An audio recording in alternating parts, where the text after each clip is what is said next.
I knew my own signature. 40 years of signing academic papers, grant applications, and property documents had made it as familiar to me as my own face in the mirror. But the signature on the document Sarah had just handed me across her desk wasn't mine. "Robert, when exactly did you sign this?" Sarah Mitchell asked, her voice careful, professional. She was wearing her reading glasses, the ones she only put on when reviewing serious legal documents. We'd known each other for nearly 20 years, ever since she'd helped my late wife Elizabeth with her estate planning back in 2005. Sarah never looked concerned without good reason. I set down my coffee cup on her desk. The view from her 23rd floor office in downtown Toronto stretched out behind her, the CN Tower, visible in the late afternoon November light. "I've never seen this document before in my life," I said.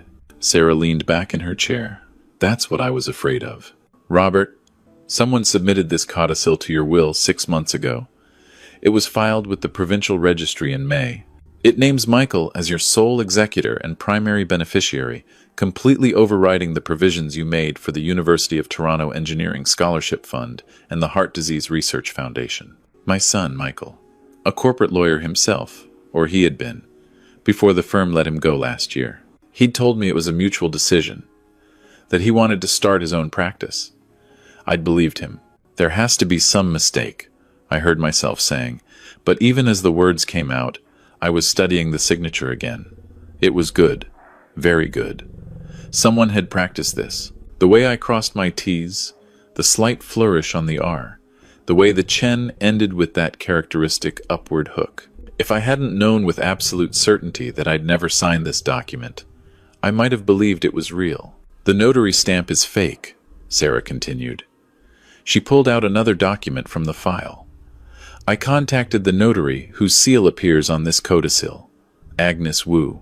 She's been retired for 3 years, and her seal was reported stolen from her office during a break-in back in 2022.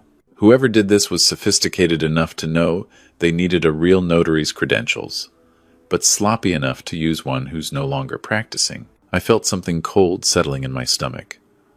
Not shock exactly, not yet. More like the sensation I'd had years ago when I was still teaching at U of T and I'd catch a student cheating on an exam. That moment of recognition before the emotion hits, when your brain is still processing the mechanics of the betrayal. "Sarah, I came here today to update my will because of Emma. Emma was my granddaughter, Michael's 8-year-old daughter. I wanted to set up a trust fund for her education. How can someone have already changed my will without my knowledge? They can't. Legally, this codicil is worthless. The forgery, the stolen notary seal, none of it will hold up in any court." She removed her glasses. "But Robert, someone went to significant effort here. This wasn't impulsive. They researched retired notaries. They practiced your signature. They understood enough about estate law to make the document look legitimate on its surface. Michael is a lawyer. He would know how to do all of this." "Yes." Sarah's voice was gentle but firm. "He would." I stood up and walked to the window. Down below, people were hurrying along Bloor Street, bundled against the cold, heading home from work. Regular people with regular problems. Not people discovering their only child had attempted to steal their life savings. $8 million. That's what Elizabeth and I had built together over 42 years of marriage. Her salary as a cardiac surgeon, my professor's income, careful investments, the sale of a software patent I'd developed in the 90s for medical imaging technology. We'd been frugal, practical. The money was meant to fund research that could save lives, to help talented engineering students who couldn't afford tuition, and yes, to take care of our family. But on our terms. With purpose? "What do I do now?" I asked, still looking out the window. "First, we file a police report. Document fraud is a criminal offense. Then we invalidate this fake codicil officially, and I'll help you create a new will with enhanced security measures. We should also look at putting your assets in a trust structure that Michael can't access or challenge. He's my son, Sarah." "I know." She came to stand beside me at the window. "Elizabeth was my friend. I was at your house the night Michael was born, remember? I brought you both that terrible casserole. Despite everything, I almost smiled. It was pretty terrible. I want to believe there's an explanation. Maybe someone stole his identity. Maybe this is a misunderstanding. But her voice said she didn't believe that any more than I did. His daughter calls me every Sunday, I said. Emma. She tells me about her piano lessons, her friends at school. Last week she asked if I'd come watch her in the Christmas concert. I said yes. My voice cracked slightly. How do I look at my son now, knowing he tried to do this? Sarah put a hand on my shoulder. One step at a time, Robert. Let me make some calls. I have a colleague who specializes in financial fraud. Just to be thorough, we should have him examine your bank accounts, your investment portfolios, make sure nothing else has been compromised. That's when it really hit me, the scope of what we were discussing. This wasn't just a forged document. This was my son, my only child, the boy Elizabeth and I had raised, attempting to systematically steal everything we'd worked for, everything his mother had worked for before she died. Elizabeth would be devastated, I said quietly. Yes, Sarah agreed. She would. But she'd also want you to protect yourself. You know she would. I turned away from the window and looked at Sarah, really looked at her. She was 63, sharp as ever, wearing the same no-nonsense expression she'd had when she'd argued Elizabeth's position on medical malpractice reform at our dinner table all those years ago. She'd been Elizabeth's friend first, then mine. She'd held my hand at the funeral 5 years ago. She knew our family. She knew Michael. Do you think he's done this before? Tried other schemes? I don't know. But Robert, you need to consider the possibility that this isn't the first irregularity. It's just the first one we've caught. The room felt smaller suddenly. I sat back down in the chair across from her desk. When Elizabeth got sick, when the lung cancer diagnosis came, Michael was finishing law school. He was studying for the bar. We paid his tuition, his rent, everything, so he could focus on passing. We wanted to make it easier for him. You were good parents. Were we? Or did we make him soft? Make him think money just appears when you need it? Robert, don't do this to yourself. You can't explain away something like this with parenting choices. This is calculated fraud. This took planning. She was right. I knew she was right. But knowing it and accepting it were two different things. I need to see him, I said. I need to hear him explain this. That's not advisable until we've filed the police report and secured your assets. Sarah, he's my son. I'm not going to hide from him. I'm going to look him in the eye and ask him why. She studied me for a long moment, then nodded. If you're determined to confront him, at least let me be present, as your lawyer. And we do this at my office, on neutral ground, not at his home or yours. Fine. And Robert, don't tell him what we know until I'm in the room with you. Promise me. I nodded. But inside, I was already planning what I would say. How I would ask the question that no father should ever have to ask their child. Did you try to steal everything from me? The meeting was set for Thursday, 2 days away. Sarah called Michael's office and told his assistant that we needed to discuss some urgent estate planning matters. Professional courtesy between lawyers. No details. Michael agreed immediately, which somehow made it worse. He was eager to meet, eager to discuss my estate. Of course he was. Those 2 days passed in a strange fog. I went through the motions of my retirement routine. Morning coffee at the Second Cup on Bloor, reading the Globe and Mail, afternoon walk through Queen's Park, but everything felt hollow, performative. I kept looking at my phone, at the photos I had of Michael. Michael at his law school graduation, his arm around his mother, both of them beaming. Michael holding baby Emma for the first time, that expression of terrified joy that all new fathers have. Michael at Elizabeth's funeral, standing beside me at the graveside, his hand on my shoulder as they lowered her casket into the ground. Which version of my son was real? The one in those photos? Or the one who had practiced my signature until he could forge it perfectly? Wednesday night, I couldn't sleep. I got up at 3 a.m. and went to my study. Elizabeth's medical books were still on the shelves, exactly where she'd left them. I'd never had the heart to pack them away. I pulled out her copy of Gray's Anatomy, the one she'd used in medical school, and opened it to the title page where she'd written her name in that confident, flowing script. Elizabeth Zhang, 1979. Before she was Elizabeth Chen. before she was Michael's mother. Just a 22-year-old woman starting her journey to becoming one of Toronto's best cardiac surgeons. "I don't know what to do," I said to the empty room, to her memory. "Tell me what to do." But of course, there was no answer. There never was. Elizabeth had been gone for 5 years. The lung cancer had taken her in 4 months, aggressive and merciless. Michael had visited her every day in those final weeks at Princess Margaret. He'd held her hand. He'd told her he loved her. He'd cried at her bedside. Had he already been planning this then? Had he looked at his dying mother and thought about the money? Or had something changed in him after she died? Had losing her broken something in him that I'd failed to see? Thursday morning arrived gray and cold, snow threatening in the clouds over Lake Ontario. I dressed carefully in my good suit, the charcoal gray one Elizabeth had helped me pick out for academic conferences. I wanted to look professional, composed. I wanted to be the Robert Chen who'd published 47 papers in engineering journals, who'd mentored hundreds of students, who'd been married to a brilliant woman for 40 years. Not the frightened old man who couldn't understand how his son had become a stranger. I arrived at Sarah's office at 9:45. Michael was already there, sitting in the reception area, scrolling through his phone. He looked up when I entered and smiled. "Dad, good to see you." He stood to hug me, and I let him, mechanical, studying his face for signs of guilt, of nervousness, of anything. But he just looked like Michael, 40 years old, starting to gray at the temples like I had at his age, wearing an expensive suit that I'd probably helped pay for with a loan I'd never asked him to repay. "Thanks for coming on short notice," I said, keeping my voice neutral. "Of course." Sarah said it was important. "Estate planning, right? I've actually been meaning to talk to you about that. Now that Emma's getting older, we should probably look at setting up some educational trusts. Maybe discuss long-term care arrangements for you as you get older." Long-term care arrangements. As if I were senile. As if I couldn't manage my own affairs. Sarah appeared in the doorway of her office. "Robert, Michael, please come in." We settled into chairs around her conference table.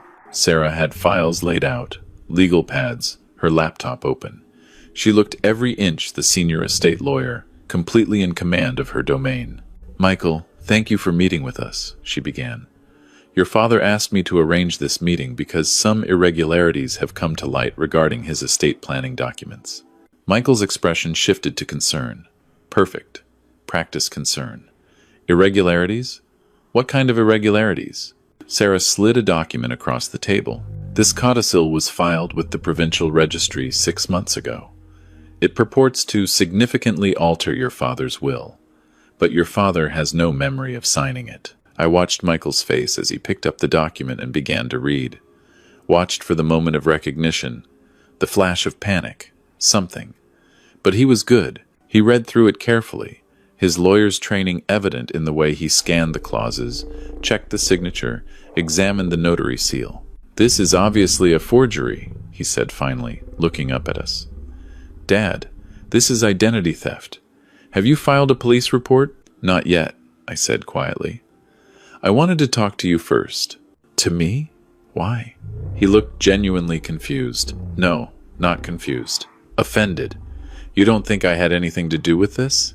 Sarah intervened smoothly. "Michael, you're an estate lawyer. You're the primary beneficiary in your father's legitimate will. This forged codicil substantially increases your inheritance at the expense of the charitable provisions your parents established. You can understand why we need to ask difficult questions." "Difficult questions." Michael set the document down, his jaw tight. "You're accusing me of forging my own father's signature to steal from him. That's not a difficult question, Sarah. That's an insult." "I'm not accusing anyone," Sarah said calmly. "I'm stating facts and asking for your cooperation in getting to the bottom of this." "My cooperation?" Michael stood up. "No. You know what? I don't have to sit here and be accused of criminal fraud by my dead mother's friend.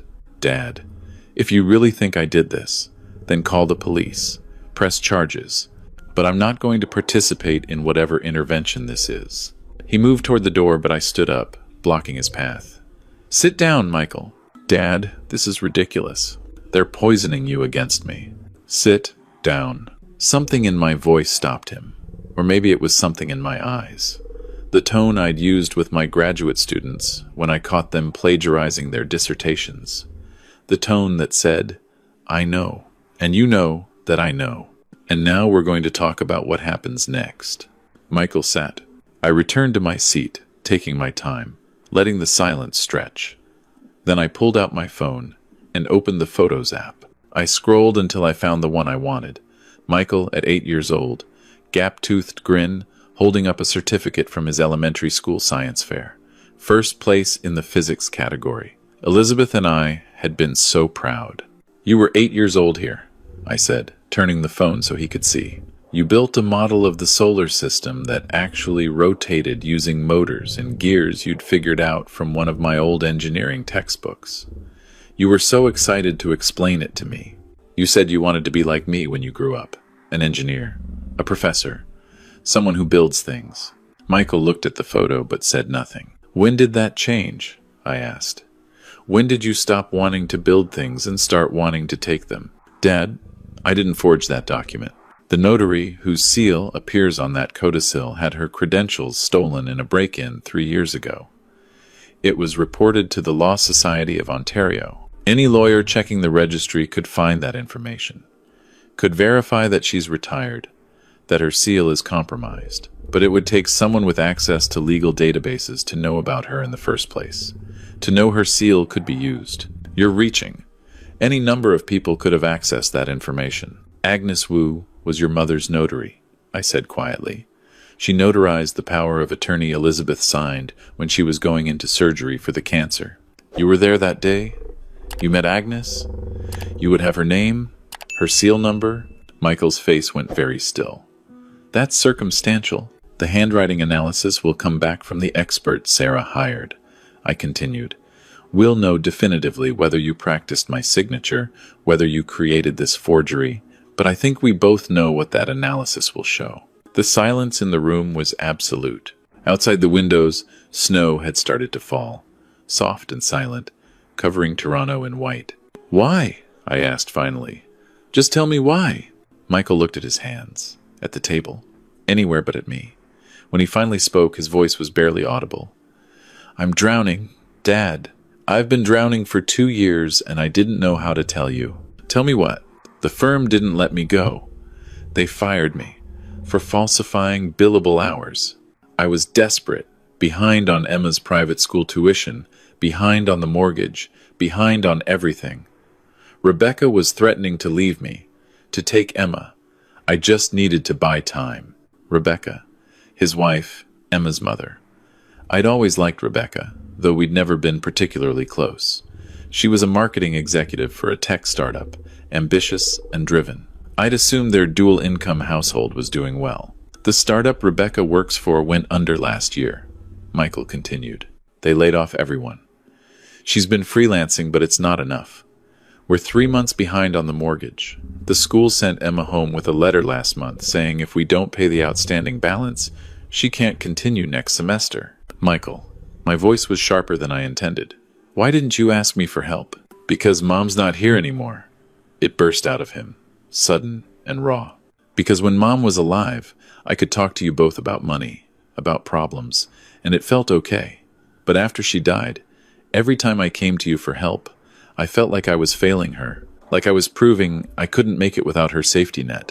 I'm 40 years old, Dad. I have a law degree. I shouldn't need my father to bail me out. Sarah started to speak, but I held up a hand, stopping her. So instead of asking, I said slowly, you decided to forge my signature and steal from the charities your mother devoted her life to. The Heart Disease Research Foundation she helped establish. The scholarship fund for students who can't afford medical school. You decided to take money meant to save lives and use it to maintain your lifestyle. I wasn't thinking clearly. I was panicked. Rebecca found out about the firing and she lost it. She said if I didn't fix our financial situation immediately, she was taking Emma and moving back to Vancouver to live with her parents. I needed to know the money was there. That I could access it if I absolutely had to. You needed to know you could steal from me. I never actually planned to use it. I thought if I could just have it available as a backup plan, if things got desperate, then I wouldn't feel so trapped. And maybe Rebecca would stay if she knew we had resources. Michael, Sarah's voice cut through the room like a knife. You do realize what you're saying? You're admitting to document forgery and attempted fraud.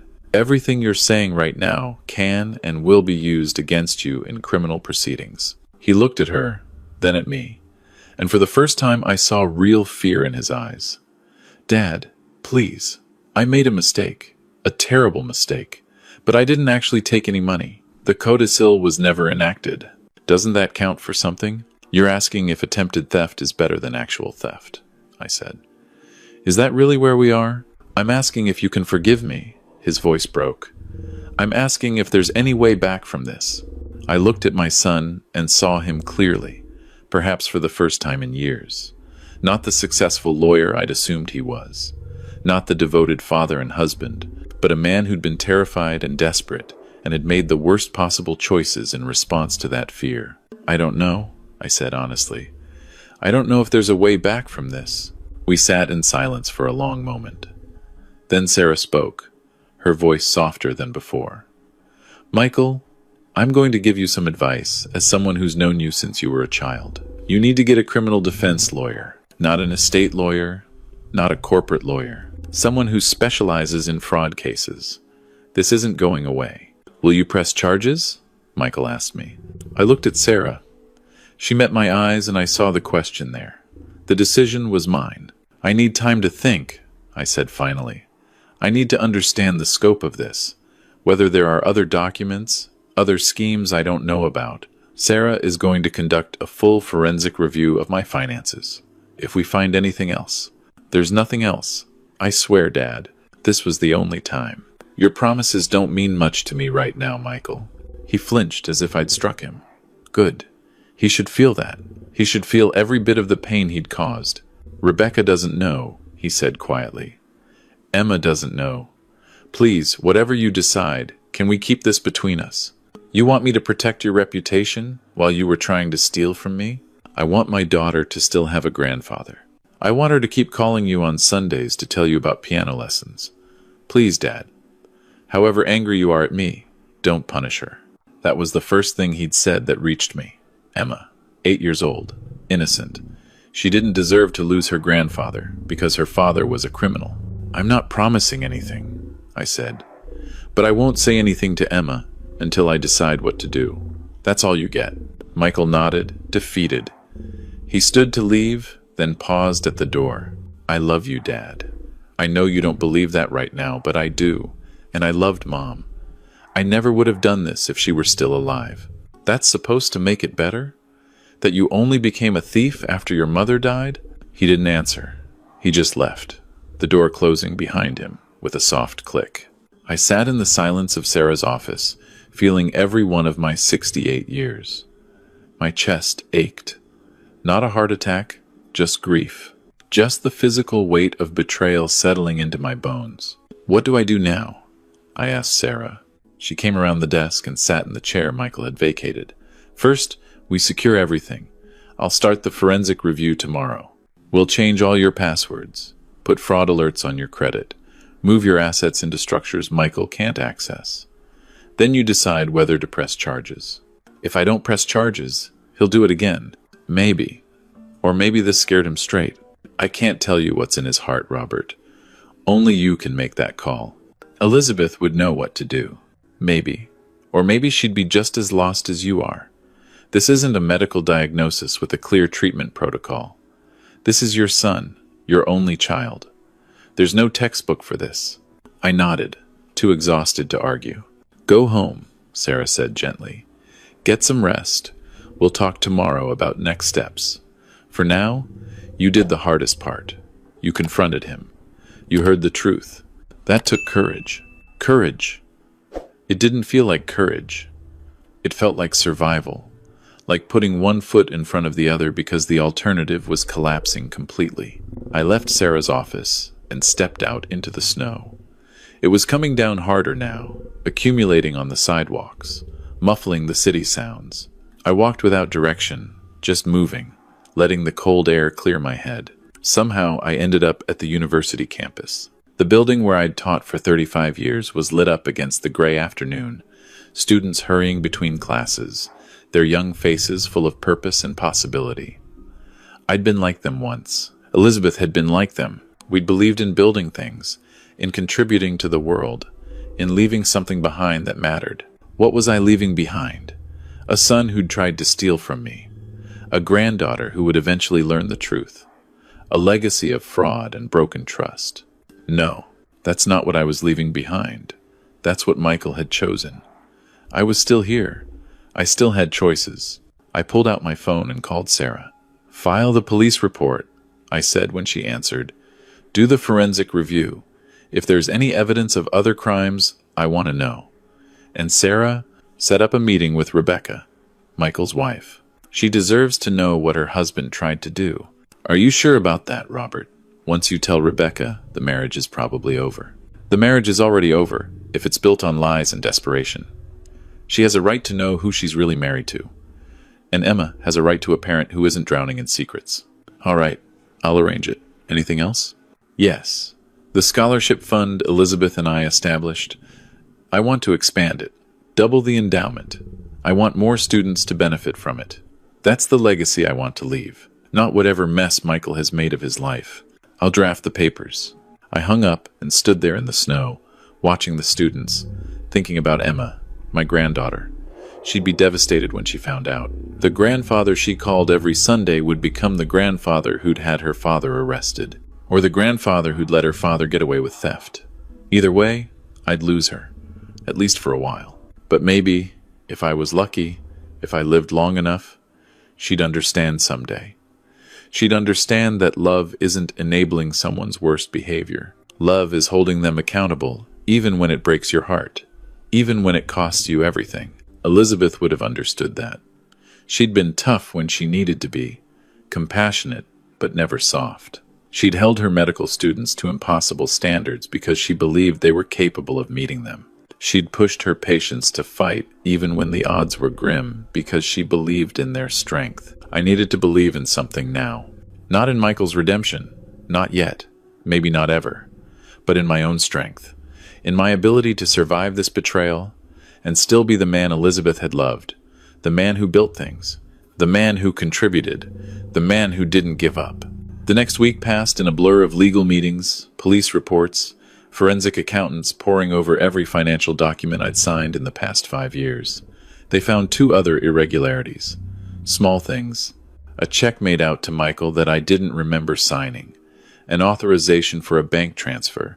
Nothing as significant as the forged codicil, but evidence of a pattern. Evidence that this had been going on longer than I'd thought. The detective assigned to my case, a middle-aged woman named Detective Morrison with kind eyes and a no-nonsense manner, sat me down in her office at the Toronto police station. "Mr. Chen, I'm going to be straight with you. We have enough evidence to charge your son with fraud, forgery, and identity theft. But you're the victim here. If you don't want to press charges, if you want to handle this privately as a family matter, that's your right." "What would you do?" I asked her. "If it was your son?" She was quiet for a moment. "I have a daughter, 26. If she did something like this, it would destroy me. But I'd press charges, because I love her. Because letting her face consequences is the only chance she'd have at becoming a better person. Protecting her from the law would just teach her she can get away with it." I nodded. "Then let's proceed with the charges. Are you sure? Because once we do this, there's no taking it back. Your son will have a criminal record. He could lose his law license. His marriage will probably end. Your granddaughter will find out eventually." "I'm sure. File the charges." Detective Morrison made a note on her pad. "All right. We'll bring him in for questioning this week. You should prepare for this to become public. Criminal cases are a matter of public record. Public." The thought made me feel sick. My colleagues at the university would know. The students who'd studied under me would know. Everyone would know that Robert Chen's son had tried to steal from him.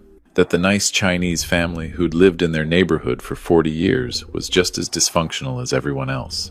But Elizabeth and I had never cared much about appearances. We'd cared about integrity, about doing the right thing, even when it cost us. The call from Rebecca came 3 days later. Sarah had met with her, told her everything. Now, Rebecca wanted to see me. We met at a coffee shop near her office building, neutral territory. She looked exhausted, her eyes red from crying, her usual polished appearance replaced by jeans and an oversized sweater. She'd lost weight. The stress was eating her alive. "I didn't know," she said as soon as we sat down. "Robert, I swear to you, I didn't know any of this." "I believe you. He told me your estate was being settled, that you'd agreed to advance some of his inheritance to help us with Emma's school. I thought it was legitimate. I thought you'd offered to help us. Rebecca, you don't have to explain anything to me. You're not responsible for Michael's choices, but I am responsible for what happens next. To Emma, to our family." She wrapped her hands around her coffee cup. "I'm filing for divorce. I've already contacted a lawyer. I can't stay married to someone who would do this, who would lie to his own father, who would forge documents, who would... I can't. I'm sorry. Don't apologize. You didn't do anything wrong. Michael did. And I've been making excuses for him for too long. The billable hours thing, I knew something was off. I knew, and I didn't push him on it. I told myself he was stressed, that he'd figure it out. I enabled this. You didn't enable fraud. Michael made his own choices. Will Emma still be able to see you? After the divorce? I don't want her to lose you because of what Michael did." That question broke something in me. Of course, Emma is always welcome. She's my granddaughter. None of this is her fault. "Thank you." Rebecca's voice shook. "I need to tell her something. She knows something's wrong. She heard us fighting. What do I say?" I thought about it. About Emma's Sunday phone calls. About her piano lessons and her friends and her innocent view of the world. About how learning this truth would change her. Tell her Grandpa and Daddy had a disagreement about grown-up things. Tell her sometimes adults make mistakes and have to face consequences. Tell her you love her and I love her and nothing will change that.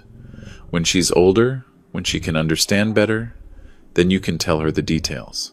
And if she asks to see Michael, that's between you and your lawyer. I won't interfere with your custody arrangements. We sat in silence for a moment. Two people whose lives had been irrevocably changed by someone else's choices. "Elizabeth was good to me," Rebecca said finally. "When Michael and I first got married, I was intimidated by her. This brilliant surgeon, this force of nature. But she was kind. She made me feel like I belonged in your family. I wish she were here now. She'd know what to do. She'd tell you to protect Emma first, everything else second. That's what I'm trying to do." We finished our coffee and said goodbye in the parking lot. I watched Rebecca drive away and felt the weight of it all settling on me. Michael would be arrested soon. His marriage was over. Emma would grow up in a broken home, knowing her father was a criminal. And I would grow old alone, without the son I'd raised, without the happy family holidays, without the simple joy of Sunday phone calls where Emma told me about her week. This was the price of integrity. This was what doing the right thing cost. The hearing was set for December 15th. Winter had fully arrived in Toronto, the city blanketed in snow, Christmas lights going up despite everything. Michael appeared with his defense attorney, a sharp-looking woman who'd clearly been briefed on the case. He pleaded not guilty initially, but his lawyer asked for a recess to discuss a plea arrangement. I sat in the courtroom waiting room with Sarah, watching people come and go. Families torn apart by crimes and consequences. Lives derailed by bad choices. I was just one more story in an endless parade of human weakness and failure. Finally, Michael's lawyer approached us. "My client is willing to plead guilty to fraud and forgery in exchange for the identity theft charges being dropped. He's also willing to complete a restitution program and accept probation with community service. No jail time." "No," I said before Sarah could respond. "That's not enough." The lawyer looked startled. "Mr. Chen, with all due respect, your son is willing to admit guilt and take responsibility. Jail time would destroy his career, his ability to support his daughter. His career is already destroyed. He forged my signature. He tried to steal from charities. I'm not interested in making this easy for him." "Dad." Michael appeared behind his lawyer, his face drawn. "Please, think about Emma. If I go to jail, she'll have to visit her father in prison. Is that what you want for her? What I want is for you to face real consequences. Not probation, not community service. Real consequences. Robert, Sarah said quietly, can we talk privately for a moment? We stepped aside. Sarah kept her voice low. I understand you're angry, but ask yourself what you're really accomplishing here. Michael going to jail doesn't undo what he did. It doesn't get you your trust back. It just destroys what's left of your family. Maybe my family is already destroyed. Is it? Or is there still a chance, maybe years from now, for you and Emma to have a relationship, for Michael to actually become a better person? Jail doesn't rehabilitate people, Robert. It just hardens them. I looked through the window of the courtroom, at the judge's bench, at the Canadian flag hanging on the wall. All my life, I'd believed in systems, in rules, in justice. But what was justice here? Vengeance or mercy? Were they the same thing or opposites? What would the plea deal include? I asked. Sarah consulted with Michael's lawyer. 5 years probation, 200 hours of community service, mandatory counseling. He surrenders his law license voluntarily. He pays restitution for all court costs and legal fees. And most importantly, he has no contact with you or access to your financial information for the duration of the probation. And if he violates any part of the agreement, then he goes to jail. Automatic. No second chances. I looked at Michael, standing with his lawyer, looking smaller than I'd ever seen him. Not my son, the successful attorney. Not my son, the confident father. Just a frightened man who'd gambled everything and lost. One more condition, I said. He continues the therapy, not just during probation, ongoing. And he allows Rebecca to share updates with me on his progress. I want to know he's actually working on himself, actually trying to change. Dad, yes, whatever you want, thank you. Don't thank me. This isn't forgiveness, Michael. This is me trying to protect Emma from having to grow up visiting her father in prison. This is me hoping you'll prove you're capable of change. But I don't trust you. I don't know if I'll ever trust you again. And until you give me reason to believe you've actually become a different person, you're a stranger to me. He nodded, his eyes wet. I understand. The plea deal was accepted. Michael would be sentenced to 5 years probation, community service, mandatory counseling. He surrendered his law license in open court. The judge's words echoed through the room. Your actions betrayed not just your father's trust, but the trust of your profession. You used your legal knowledge to commit fraud. That's an abuse of the privilege you were granted when you took your oath as an attorney. Michael accepted the judgment without argument. Then it was over. He left the courtroom with his lawyer, with Rebecca waiting outside to drive him home. To what home? I didn't know. That was no longer my concern. Sarah and I walked out into the winter afternoon. The sun was setting early, painting the snow orange and pink. How do you feel? She asked. Empty, relieved, guilty, all of it at once. That's normal. You did a hard thing today. Did I do the right thing? Only time will tell. But you did what you thought was right. That's all any of us can do. I nodded and looked up at the sky, at the first stars appearing. Elizabeth and I used to look at the stars from our back deck, wrapped in blankets, talking about our day. She'd point out constellations, tell me their stories. I'd make jokes about how romantic I was, dragging her outside in the cold. I miss her, I said. I know, Sarah replied. But she'd be proud of you, Robert, for facing this, for making the hard choice. I wanted to believe that. I chose to believe that. The months that followed were strange. Emma still called on Sundays, though our conversations were more careful now. She knew something had changed between me and her father, though Rebecca still hadn't told her the details. We talked about school, about piano, about her friends. Normal things, safe things. Michael sent me a letter 3 months into his probation. A real letter, handwritten, delivered through Sarah's office. He didn't ask for forgiveness. He just described what he was learning in therapy, how he was starting to understand the patterns that had led to his choices, how he was working on rebuilding his life. He'd gotten a job at a legal aid clinic, helping low-income families navigate the system. It didn't pay much, but it was honest work. I didn't respond to the letter, but I kept it. The scholarship fund Elizabeth and I had established awarded its first set of grants in the spring. 3 students, all from low-income backgrounds, all brilliant, all passionate about medical research. I attended the award ceremony at the university and shook their hands and saw in their faces the same hunger to build something, to contribute something, to matter. This was the legacy that mattered. Not Michael's failures, not the family drama, but this, the continuation of what Elizabeth and I had started, the ripple effect of lives saved, discoveries made, futures created. After the ceremony, I walked through the campus one more time, past the engineering building where I'd taught, past the benches where Elizabeth and I used to meet for lunch between her surgeries and my lectures, past the student center where young people were studying, laughing, planning their lives. I thought about calling Michael, telling him about the ceremony, telling him that despite everything, I was still his father, that there might be a path back someday, if he kept working, kept trying, kept choosing better. But I wasn't ready yet. Maybe I'd never be ready, and that was okay too. I pulled out my phone and called Emma instead. "Hi, sweetheart. It's Grandpa. I was thinking about you today. How did your piano recital go?" Her voice bubbled through the phone, excited and innocent and whole. She told me about the Bach prelude she'd played, about how nervous she'd been, about how proud she'd felt when she finished without mistakes. "That's wonderful, Emma. I wish I could have been there. Mom said maybe you can come to the next one. In June. Will you come, Grandpa?" June. 6 months away. Who knew what would happen by then? Who knew if Michael would still be sober, still in therapy, still trying? Who knew if Rebecca's divorce would be finalized?